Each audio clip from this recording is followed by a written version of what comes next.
Kyle, what's the most expensive thing that you've ever gotten for free? Oh, Yeah. wow. Yeah. Oh, the most expensive thing that I got for free? Love.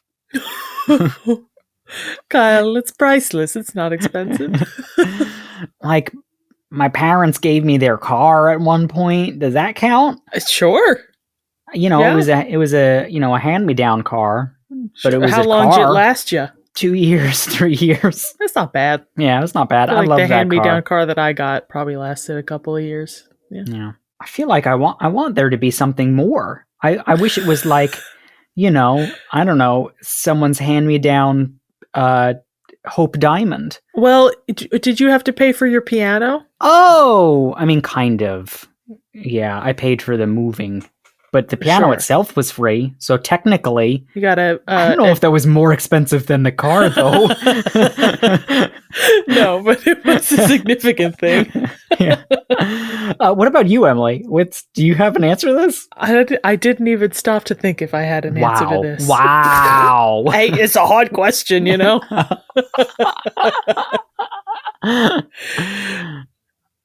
Oh, you don't want to answer it? Okay. That's enough. Yeah, That's a laugh. I'll lead into it. All right. Welcome to Butter No Parsnips. Every week on Butter No Parsnips, your hosts Emily Moyers and Kyle Imperator take you on an adventure through the weird, wacky, wonderful, and sometimes even wicked world of one wayside word. Strange characters, delightful bits, and general joyousness abound. Join them as they test each other's etymological expertise.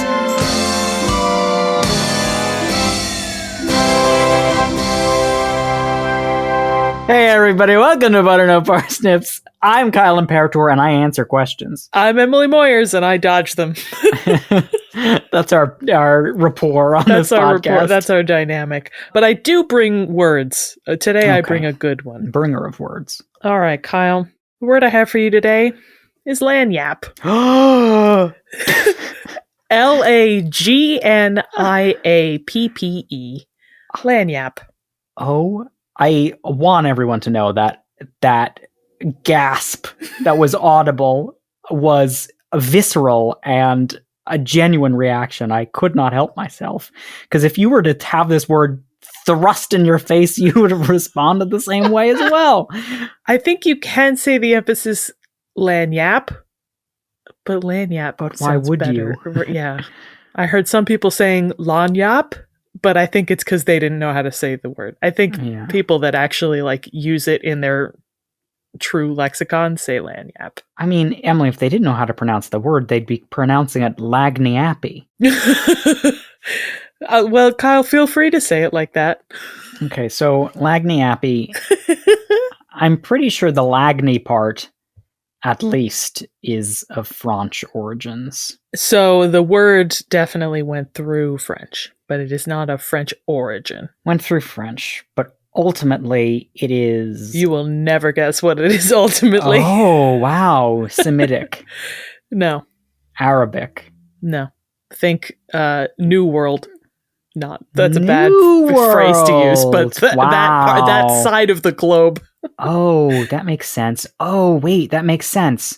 Yeah. Okay, hold on. You seeing the vision? I'm thinking like the Iroquois and the French and partnering together, and they come. Oh.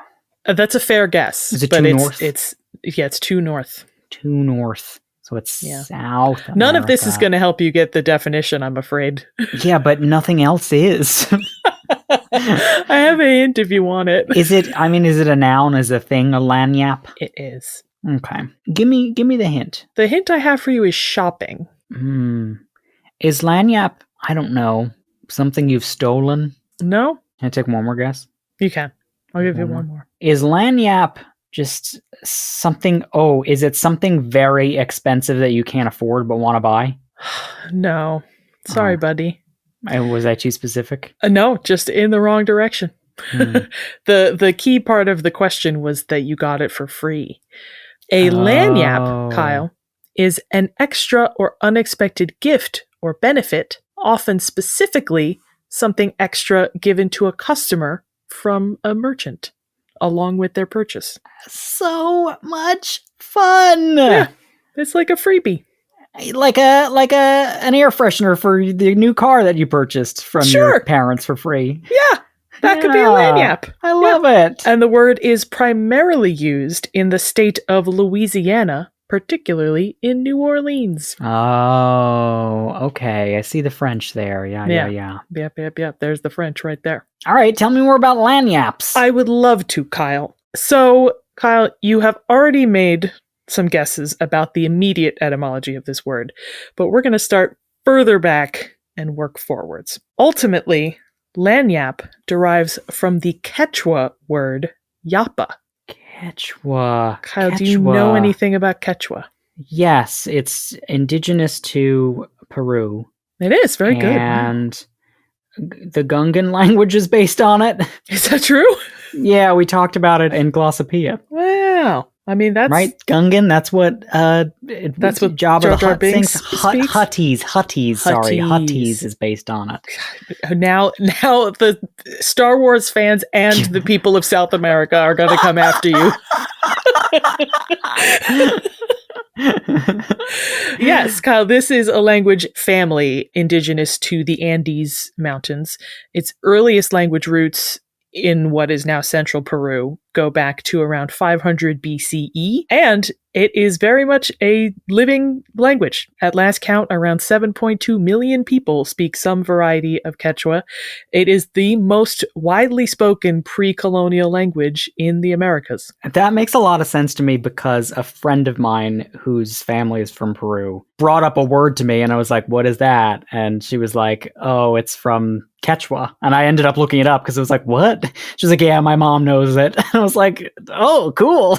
Yeah, I think Quechua and Guarani are like the two really big indigenous languages that are still like widely spoken. That's so cool. I love that. English gets a good handful of words from Quechua, nearly always through Spanish. To name a couple, we'll do this like a mini game, sort of quick fire. Fun. Yeah, I'll go for it. Ready? Mm-hmm. Pre-colonial empire in South America. Oh, I thought we were naming words. No, I have to name places? You named the word that describes a pre-colonial empire in South America. Oh. It's not the Aztecs, it's not the Mayas. Oh, Inca. Yeah. Capital of Peru, from which we get lima beans. Lima. Yeah. Animal that Cusco got turned into? Llama. Bat poop? Guano. Yeah. Dried meat? Pepperoni. Beef blank? Turkey. Yeah. Psychoactive drug that loosely translates as vine of the soul? Is that ayahuasca? Yeah, ayahuasca. Wow. Yeah. All of those words and more came from Quechuan. Fun. I love that. That's so good. So circling back around to yapa, its Quechua usage was and is broad, but as a noun, it has classically meant increase or extra or something added. And when the Spanish colonized this area in the 16th century, the word yapa was borrowed into American Spanish as ñapa, starting with an N with a tilde, meaning something that is added, especially something extra that a merchant gives to a buyer as a gratuity. That's a ñapa. Because obviously the Spanish were doing a heck of a lot of commerce out of this area. Yeah. They had like flea markets set up, right? That's what it was. Did they? What? No. I was making like a joke about it being like, never mind. Okay. It didn't play. I was making a joke like it's like, like a modern flea market in colonial Peru. America. Yeah. Yeah. Which would be like, it's a funny image. Sure. For all of you at home, if you're not picturing what I'm picturing, you're not going to get the joke. And so egg is on my face. That's on you. That's not on Kyle. We don't have evidence of whether or not Yapa had that mercantile context before Spanish. It does have that usage in modern Quechua languages, but it's possible that Ñapa's definition in Spanish was specifically shaped by Spanish colonial commerce, and then Quechua borrowed back that definition. We don't know.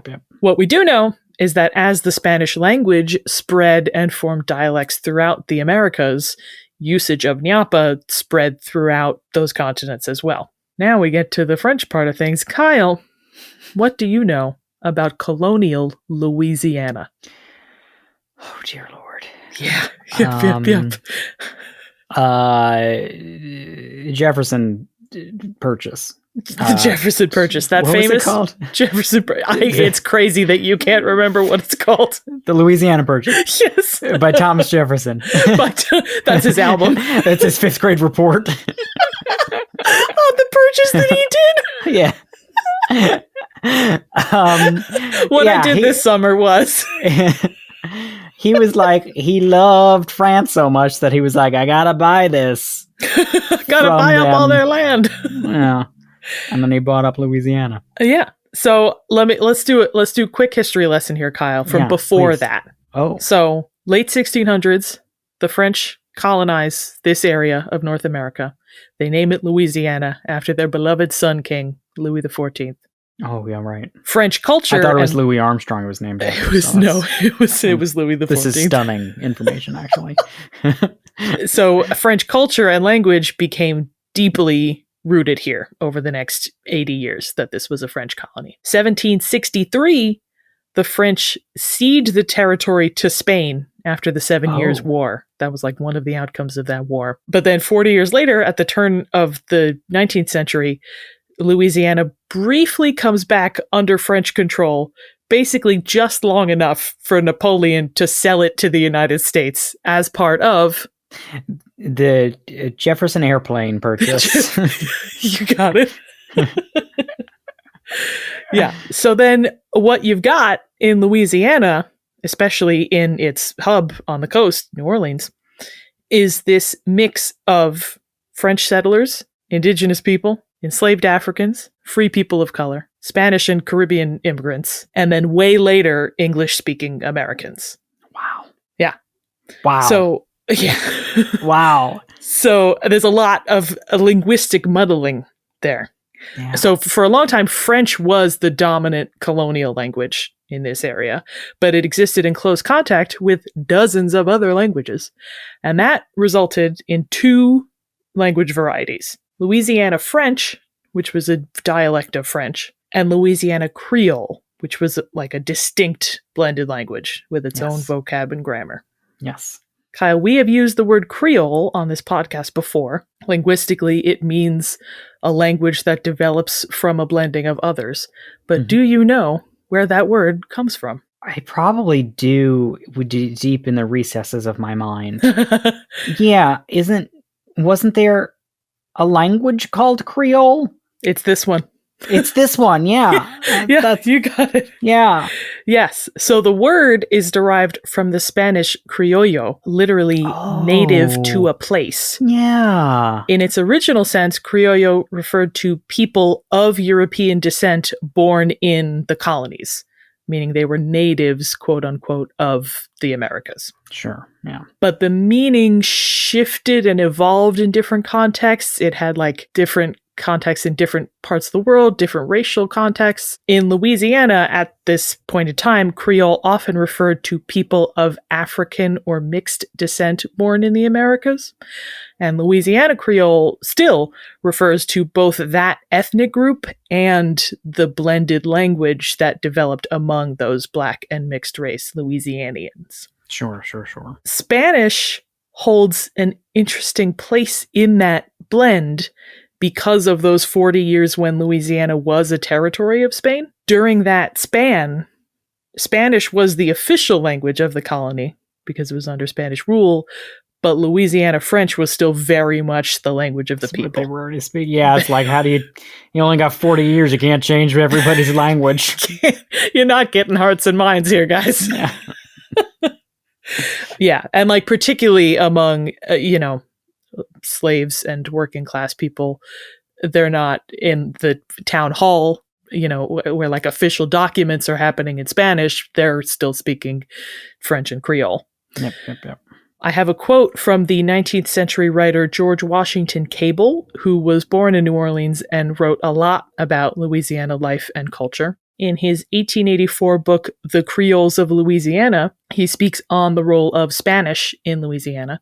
Quote, "The Spanish tongue, enforced in courts and principal public offices, never superseded the French in the mouths of the people, and left but a few words naturalized in the corrupt French of the slaves." Cable goes on to list a few examples, including the pleasant institution of Lagniappe, the petty gratuity added by the retailer to anything bought, grew the pleasanter drawn out into Gallicized, meaning Frenchified, Lagniappe.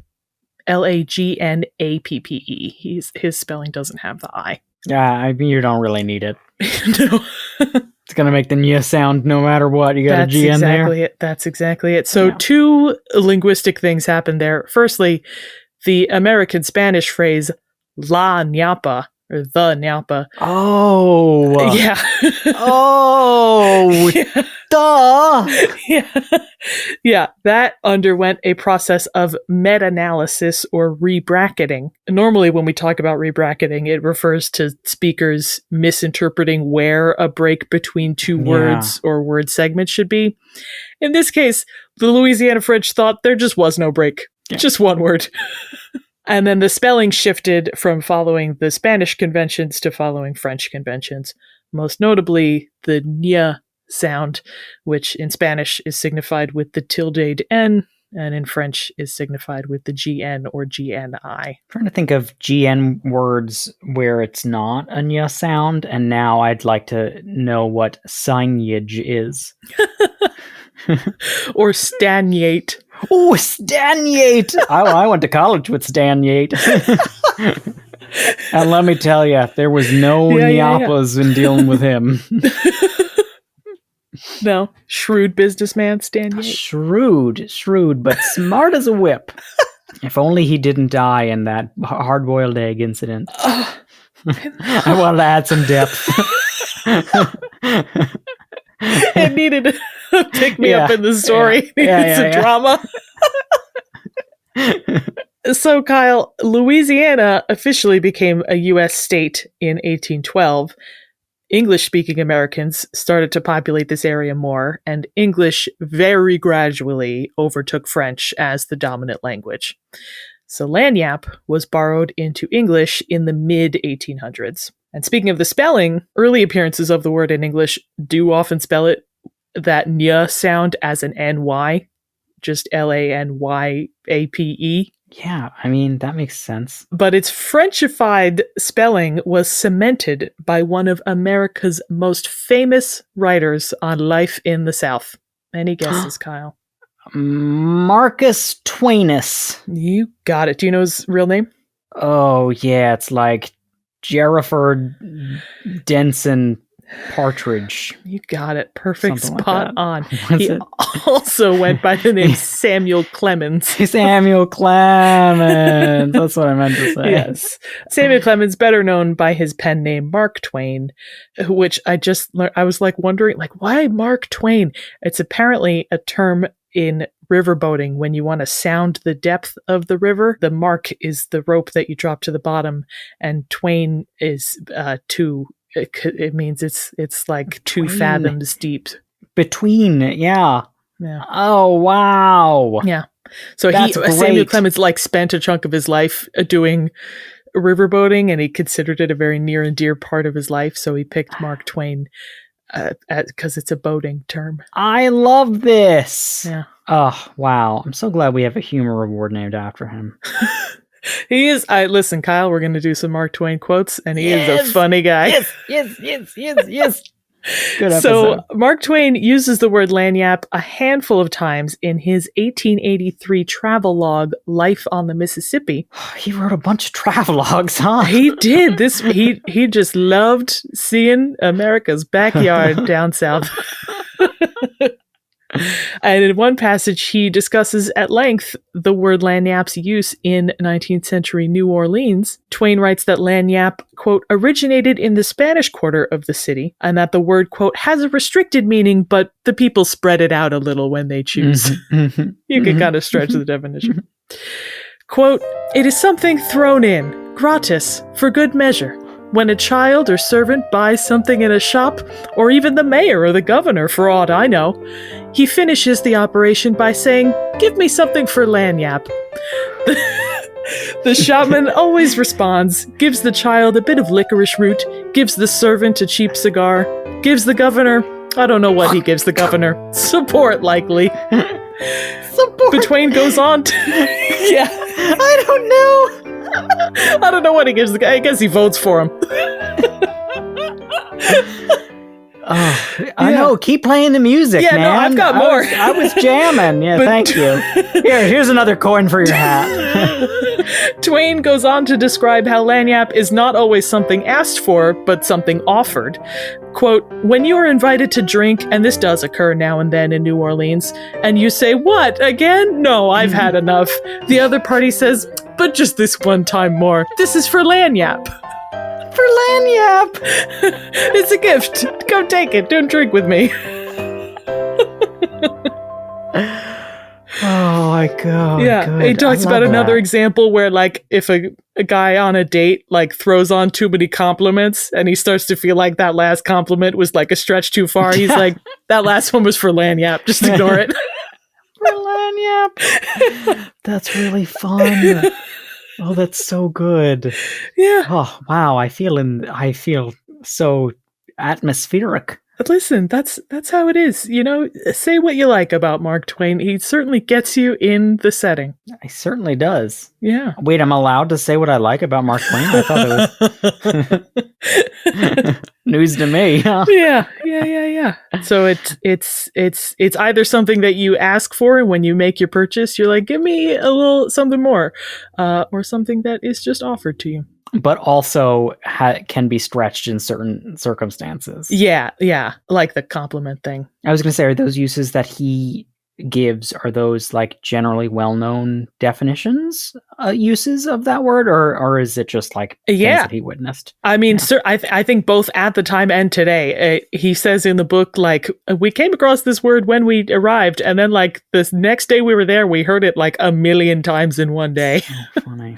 But now, just to bring us on home to the modern day, Kyle, bring us there. Both Lagniappe and Niapa are still in use today, and I think Yapa as well. Niapa is most often heard in Andean Spanish-speaking countries, those with Quechua influence, mostly Peru, Bolivia, Ecuador, parts of Colombia.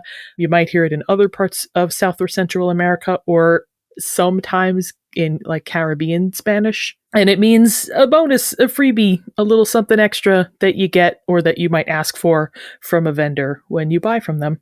Love that. And Lagniappe is geographically a little more limited. It has some use in like parts of Texas, Mississippi, Alabama, but you are most likely to hear that word in southern Louisiana on the coast, especially in New Orleans. It is part of that larger culture of hospitality and generosity that New Orleans hold very near and dear to their hearts. There's like a big concept of giving as a show of friendliness, but also as a show of like, I can do this because I'm well off. Right. Yeah. Lagniappe often takes the form of something like a free appetizer or a bigger portion gifted by a restaurant owner. It's like big in the food industry, apparently. Yeah. I mean, that makes sense because that's the easiest thing to be like, I'll put a little more on. You know? It's easier to do in that setting. But in English, Lagniappe can also be used more broadly to just mean any like small bonus or unexpected gift or extra touch. Like it was a little accoutrement. Similar to how we discussed in the last episode. Yeah, an hors d'oeuvre. Yeah. just a cherry on top. It was a little extra Lagniappe. I love that, Emily. Yeah. And I think that we should all be using this word. I think it is, as Mark Twain described it, quote, a nice, limber, expressive, handy word, and a word worth traveling to New Orleans to get. Oh, Emily, is this your commercial for the Louisiana tourism industry? That was Mark Twain's commercial for the Louisiana tourist industry. But that is what I've got on Lagniappe. And before I give you your extra gift of a game, I would love for you to use this word in a sentence. Lagniappe. So at my college back in the day, I don't know, Hartford, back in the 60s when I went to college at Hartford. Oh, this is a fictional account. Got it. Okay. Back when I went to college at Hartford in the 60s, in order to help cover the cost of tuition, I worked in the cafeteria serving food to people. And even though my good friend Stan Yate was sometimes stingy in our personal interactions, I was always one to give him a little lagniappe. Yeah. When I was serving him food on the line. Extra hash brown on his tray. Extra hash brown. Well, he only really ate purified shrimp. So we kind of just had a lot that no one else wanted. So purified? Purified. I meant pureed. No, Kyle. Explain to me what purified shrimp is. Purified shrimp is when you take it to a church and the priest dunks it in the holy water. Yeah. And that's lagniappe for you folks. Yep. Absolutely. Beautiful. And the church and the priest says, you know what? I'll put in some oysters and that'll be lagniappe. You want to play a game, Kyle? Let's play a game. All right.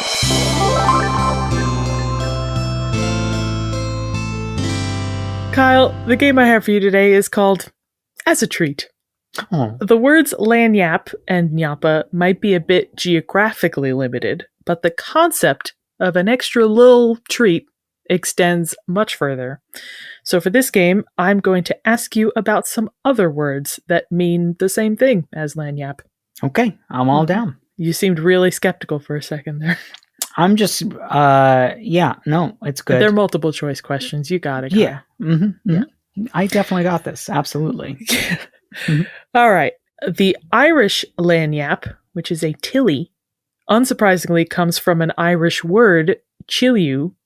That's Tuilleadh. Yeah, Irish is rough. Chiliu literally means what? A gift, B, tax, or C, extra? I'm going to guess a gift. A. It means extra, but it is used the same way that lagniappe is used. Chiliu, or tilly. Tilly's fun. A tilly is cute. Broadus, Broadus, or brotus, Brotus, is a lagniappe of unknown etymology. Among the theories are Old English or Jamaican Creole or Portuguese, among others. Three of the... I don't think... So different. I don't think geographically you could get further apart from either of those places, any of those places. Well, if you're staying in the Western world, absolutely. But where, Kyle, is this word used? A, Georgia and South Carolina, United States. B, New Brunswick and Nova Scotia, Canada. Or C, Cumberland and Lancashire, UK. I feel like I've come across this word before. Broadus?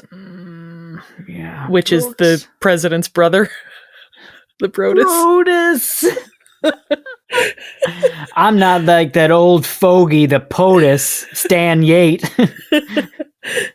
I'm just your regular old Broadus. I'm gonna guess... Wow, all bad answers. I'm gonna guess, what was the third one? Cumberland and Lancashire, UK. That's what I'm gonna guess. You are incorrect. It is Georgia and South Carolina, US. Southeast coast. Wow. Yeah. Stunning. Stunning, because I don't know if that's true. Somebody from Georgia or South Carolina, sound off if anyone's ever used this word, because the internet said you have, but Broadus is crazy. Broadus is crazy. Yeah. Next one, Bonsella or Pasella is a lagniappe borrowed from the Zulu Bonsella. It is used in South Africa, where it means an extra gift with a purchase, in addition to what? A gratuity, B, a handout, C, a bribe, or D, all of the above. Wow. Yeah. She's giving us the all of the above, folks. That Giving means you the all of it's the either above. that answer or she's trying to really get me to look like a fool. It's a real double bluff. I'm going to go with D, all of the above. You got it. It could mean all of those things in addition to a lagniappe. So, just so you all know, the lagniappe that I gave Stan Yate in the cafeteria was a Bonsella because I was trying to get on the board of his dad's company. Yeah. So it was also a bribe. Yeah. Yeah. Yates Great Steaks. Yep. Mm-hmm. All right, Kyle, last one. The British lagniappe takes the form of a small sum of money given back from the seller to the buyer, referred to as what? A, a friendship coin, B, a treaty, or C, a luck penny. Oh, if luck penny's made up, it's so good. Friendship coin feels like something from a video game, and that's why I want to say the answer. What was B? A treaty. Treaty. That one's cute. But like that's like treaty, like a pledge, but also like a treaty. Like it's a treat. I'm gonna go with A. Friendship coin. Friendship coin? No, it is a luck penny, also called a god's penny or luck money. Luck penny is so good. It's good, isn't it? Yeah, it's really good. So those all mean lagniappe. Wow, Emily, I did so poorly in that game after you promised I would do well. So, but we had fun. We had so much fun. That's all that matters. And right? You know what? That fun, more fun than I expected. And I would say that extra fun was a lagniappe that you've offered me. Because I did have to pay for the main episode in this. Yes. Well, you had to pay by using it in a sentence. That was the payment part. And you did. Oh, then why did I wire you $2,000? That was for a separate thing. Oh, that was for a separate thing. Yeah. Well, everybody at home, if you liked watching me get swindled out of money by my a good friend, you can remember to watch us on YouTube at Butter No Parsnips, where I get swindled out of my money. And you can find Butter No Parsnips on other social media, on Facebook and Instagram at Butter No Parsnips Podcast, and on TikTok at Butter No Parsnips. And if you liked today's episode, consider giving us a 5-star rating or review or a luck penny wherever you heard us. And if you really like today's episode, consider donating to our Patreon at patreon.com/butternoparsnips. Donating $5 or more gets you exclusive access to Buttered Parsnips, our After Hours podcast. Thanks so much to all of you. You're the ones who help us make what we make. And with that, I've been Emily Moyers. And I've been Kyle Imperator, and this has been Butter No Parsnips!